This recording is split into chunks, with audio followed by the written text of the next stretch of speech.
Бірде ай өзіне көйлек тіктіріп алмақ болыпты.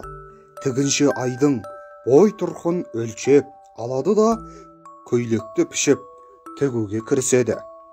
Уәделескен шағында ай көйлегін алуға келсе, көйлегі әрі тар, әрі қысқа болып шығыпты.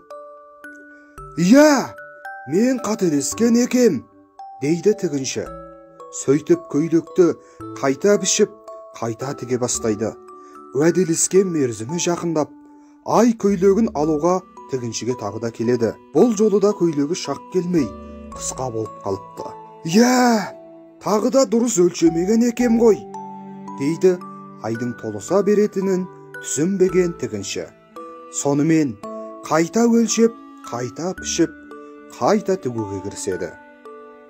Ай тағы да көйлегін алуға келе жатады.